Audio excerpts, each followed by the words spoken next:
नमस्कार शेतकरी मित्रांनो, आपल्या मराठवाड्यात जास्त पाऊस झाल्यामुळे हळदीवर कणसाचा प्रॉब्लेम येत आहे. तरी आपण आज बघूया आपण कणसासाठी काय उपाययोजना करू शकतो. तर कणसासाठी आपण हे मेटॅलॅक्झिल 35% WS फॉर्ममध्ये घेतलेला आहे आणि त्याच्यासोबत आपण पांढऱ्या मुळ्याची वाढ होण्यासाठी रूट 98 हा एक घेतलेला आहे.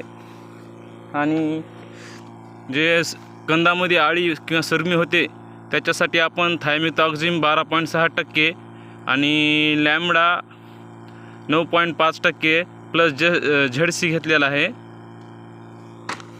आणि त्याच्यासोबतच आपण व्हायडामॅसिन हे 3% हे सुद्धा एक फंगीसाईड आहे, हे आपण घेतलेलं आहे. मित्रांनो, सडीसाठी सगळ्यात बेस्ट कॉम्बिनेशन आहे हे मेटॅलॅक्झिल 35% मधलं. तर बघू शकता आपली हळद मित्रांनो कशी आहे. नंबर 1 ग्रोथ आणि नंबर 1 क्वालिटी आहे. ह्याच्या आधी पण एकदा आपण हळद म्हणजे ऑगस्टमध्ये सोडलेलं होतं हे कॉम्बिनेशन, त्यामुळे आपल्या हळदीवर आतापर्यंत कुठेही सडीचा प्रॉब्लेम नाही किंवा करप्याचा प्रॉब्लेम नाही आहे. तर तुम्ही सुद्धा एकदा वापरून बघा. मेटॅलॅक्झिल 35% मधलं, व्हॅलिडामायसिन 3% मधलं, त्यासोबत एक हुमिक घ्यायचं आहे आणि थायमिथॉक्झिम हे आपल्या जे कंदामध्ये आळी होती त्यासाठी